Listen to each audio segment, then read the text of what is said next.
Mas eu pedi a palavra como líder aqui no horário de liderança para parabenizar o presidente Lula. É isso, hoje é aniversário do presidente Lula. 76 anos. 76 anos de uma história bonita. Hoje é aniversário do ex-presidiário, ex-condenado, né, agora, Luiz Inácio Lula da Silva, que está comemorando aí 76 anos de idade. E temos aqui que meditar sobre essa data, deputada Bia Kicis. É muito importante que a gente aproveite a data de aniversário dessa liderança de esquerda que muito se destacou na história nacional, infelizmente, vindo a ser presidente da República e deixando um legado nefasto para o Brasil, né? Nós vimos aqui a deputada Gleisi falar de que ele, né, então surgiu como operário, trabalhou pouco, né, porque daí se aposentou por invalidez, né, eu acho que teve aquele acidente do dedo, e que pouco trabalhou, mas diz representar os trabalhadores, formando sindicatos, formando o Partido dos Trabalhadores e ajudando como liderança aí da esquerda a formar várias outras lideranças na América Latina, o Foro de São Paulo, o próprio Partido dos Trabalhadores. E aqui a gente fala muito do PT, tentando desmerecer o governo Bolsonaro, que, ao contrário do governo petista, é sim um governo honesto, que, ao contrário do ex-presidente Lula, não rouba e não deixa roubar. E vamos lembrar, então, vamos aproveitar essa data para lembrar, deputada Bia, de dessa herança maldita do PT, né? O PT, basta a gente lembrar do clima emocional que a gente vivia na véspera da eleição de 2018, quando a gente, ao perceber que talvez haveria uma reeleição de um dos candidatos do PT, um desânimo geral assolava a nação brasileira. Porque o PT instalou não só a corrupção econômica, começando aí pelo mensalão, que era um sistema de compra de votos aqui dentro do parlamento brasileiro, pagando, mediante propina, os deputados para poder votar as matérias. O petrolão, que foi o uso da Petrobras para desvio de dinheiro para os seus sectários, foram aí prejuízos que a Lava Jato demonstrou da ordem de 42 bilhões de reais. Fora o escândalo do petrolão, tiveram os fundos de pensão, que pouco é mencionado também, né? Nos fundos de pensão, nós tivemos aí, só da Postales do Correio, um rombo de 5 bilhões.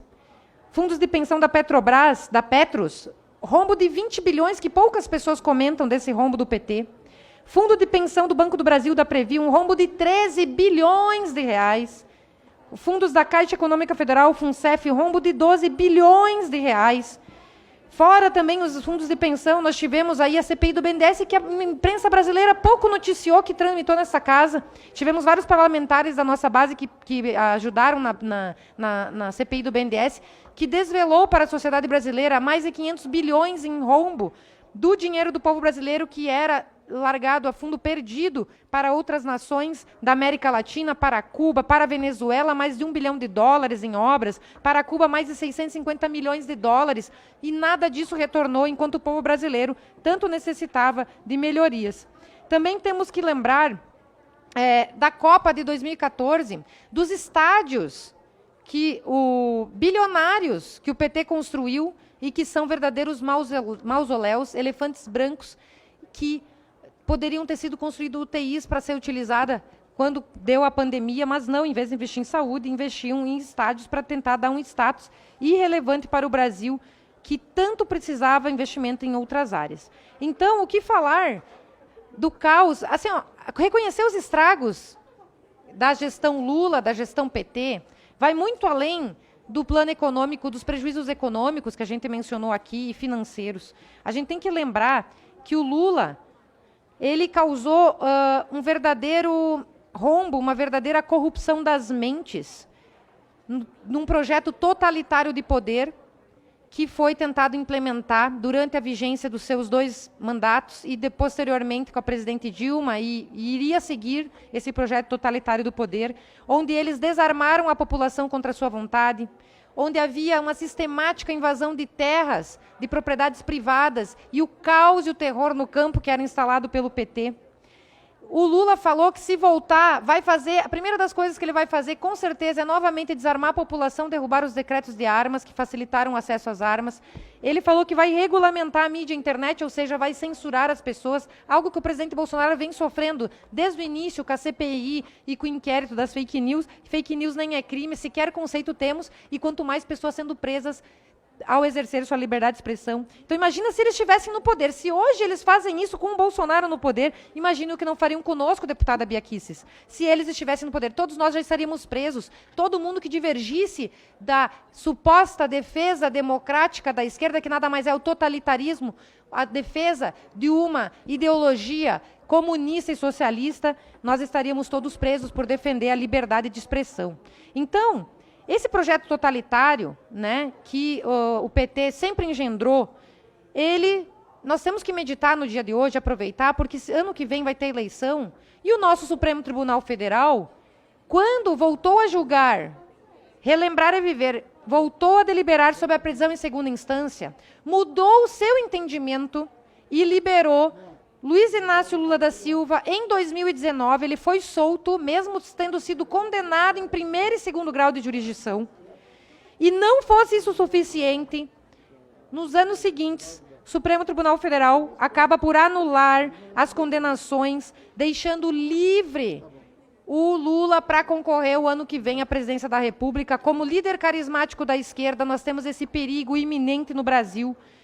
E nós não podemos deixar de relembrar toda essa herança que até hoje não resgatamos da recessão econômica, desses rombos das estatais, que hoje sim dão lucros no governo Bolsonaro, porque o governo Bolsonaro não rouba e não deixa roubar. Então, muito além de falar aqui de uma corrupção econômica, a gente tem que lembrar de uma corrupção social, de uma corrupção moral, de uma corrupção psicológica, que as más ideias esquerdistas causam nas mentes das pessoas e que esse perigo está à solta e pode vir a nos assombrar o ano que vem, onde nós seremos calados de vez, não teremos mais liberdade no nosso país, vamos ser afrontados com novas invasões sem terra, sem direito à legítima defesa, sem direito ao acesso às armas, e vamos ser, novamente, por meio desses métodos populistas que a esquerda adota, nós temos esse perigo do Lula solto, ex-presidiário, ex-condenado.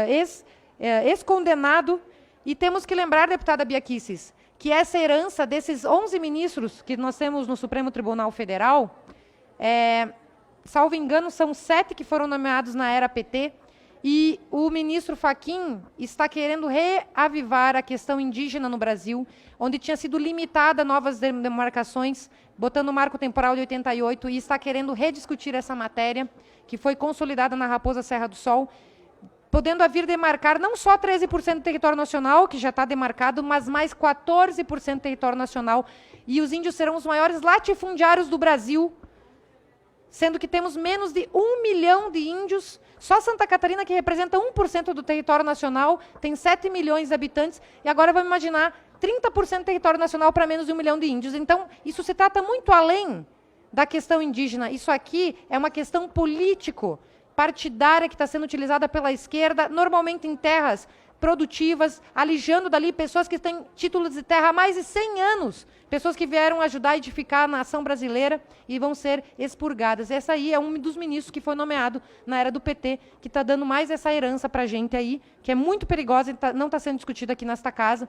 Então, no dia de hoje, é um dia a se lamentar, é um dia a se meditar sobre o que Luiz Inácio Lula da Silva e o que o PT e a esquerda representam para o Brasil. Representam o atraso, representam o populismo, representam a corrupção econômica, social e moral. E se nós não cuidarmos, não vigiarmos e não defendermos as boas ideias e principalmente a liberdade de expressão e a soltura de todos os presos políticos que temos no Brasil hoje, nós corremos o risco de virarmos uma Cuba e uma Venezuela se a esquerda voltar o ano que vem. Então vamos aproveitar essa data para meditar sobre o que queremos para o Brasil e defendendo, sim, o presidente Bolsonaro, que foi um dos únicos que lutou pela liberdade, pelas liberdades civis na época da pandemia do vírus chinês, diga-se de passagem. Relembrando aqui que foram, sim, lamentamos as 600 mil vidas, mas exaltamos os mais de 20 milhões de curados do Covid e ressaltamos todos os esforços do governo federal em auxiliar nessa época de pandemia e moralizar o Brasil. Então, fora Lula, condenação ao Lula por todos os crimes morais, econômicos e sociais que fez ao Brasil. Muito obrigada, presidente.